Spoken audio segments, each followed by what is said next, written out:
सबसे गुज़ारिश करना चाहूँगा कि हम राजस्थानी लोग हमारे पड़ोस में गुजरात है ना? गुजरात के अंदर अगर आप ऑब्ज़र्व करें तो वहाँ सरकारी नौकरी का कतई क्रेज़ नहीं है। व्यापारी लोग हैं, बढ़िया कमाते हैं, विदेश जाना, विदेश से व्यापार करना, एक्सपोर्ट-इम्पोर्ट का काम करना, तमाम प्रकार के स्किल ग्रुप, सब चीज़ों में वो लोग विश्वास रखते हैं, बढ़िया शेयर मार्केट में निवेश करते हैं, बढ़िया पैसा कमाते हैं और बढ़िया देश में घूमने भी जाते हैं, जहाँ जगह मिल जाए वहाँ घूमने भी निकल जाते हैं। मेरी आप सबसे गुज़ारिश है, सरकारी नौकरी मिलती है, ये एक जॉब है, मिलती है, कर ली, नहीं मिलती है तो पहले तो टिल रिटायरमेंट मतलब जब तक सरकार आपको ना कह दे, आजकल तो 40-40 साल तक परीक्षा देने की उम्र रख दी गई है, तो 40 साल जब तक नहीं हो जा रही, आप सोचिए ना आजकल लोग 60-70 साल तो कुल उम्र पकड़ पाते हैं, बहुत ले-दे करके। उसमें से 40 साल आप केवल तैयारी में रहते चले गए, तो आपने राज्य के विकास में कोई महती भूमिका नहीं निभाई। उसके बाद भी आप अगर नौकरी पा भी गए तो लाख 50,000 रुपए की वो नौकरी जिसे आप पाने के लिए इतना संघर्ष कर रहे हैं, जिसके चलते समाज में आपको इज्जत मिलने वाली सो कॉल्ड इज्जत और ऐसा कुछ नहीं है उस इज्जत में। लेकिन फिर भी अगर आपको लग रहा है कि मेरा विवाह हो जाएगा, समाज में लोग मेरे को 2 तरह से इज्जत देने लगेंगे, मेरी उस समाज से रिक्वेस्ट है। मैं कई बार पर विभिन्न मंचों पे कर चुका हूँ। मैं खुद आईआईटी से पढ़ के निकला। मुझे मेरे गाँव में ये पूछा जाता था, बेटा सरकारी नौकरी कब लगोगे? तो वो समाज से प्रताड़ित मैं भी था इसीलिए आरएएस बना।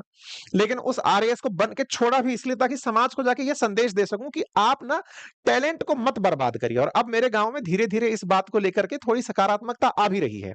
मैं आप सबसे क्योंकि अपन सब राजस्थानी इस बात को थोड़ा गहराई से समझें और इसको थोड़ा-सा डाइवर्ट कर देते हैं। होता क्या है ना हमारे राज्य में जैसे ही कोई बच्चा सरकारी नौकरी लगता है, गाजे-बाजे के साथ उसका स्वागत हो रहा है, मिठाइयाँ, माला सब पहनाई जा रही हैं और अगर आरएएस जैसा अधिकारी बन जा रहा है तो भाई साफा-माफा बाँध दिया जा रहा है, मंचों पर स्वागत हो रहा है, समाज उस जाति के जितने जुड़े हैं वो स्वागत कर दे रहे हैं।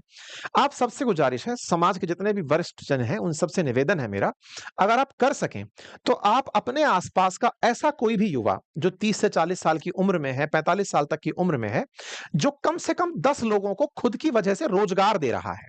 मेरी गुजारिश है, आप सबसे गुजारिश है, इसे बहुत सकारात्मक नोट पर लीजिएगा। अगर आप कर सकें, तो किसी ऐसे बच्चे का सम्मान करिए। आपको करना है, अधिकारी का करिए, क्योंकि वो भी समाज में बहुत बड़ी भूमिका निभाएँगे। मैं उनके खिलाफ नहीं हूँ।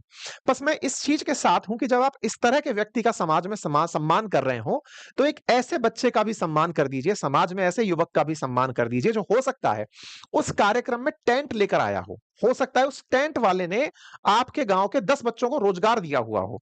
उस जगह जब सम्मान कार्यक्रम आपने किया है, तो एक व्यक्ति हो सकता है जिसने आरओ प्लांट लगा रखा हो, जिसने उस दिन पानी की व्यवस्था की हो।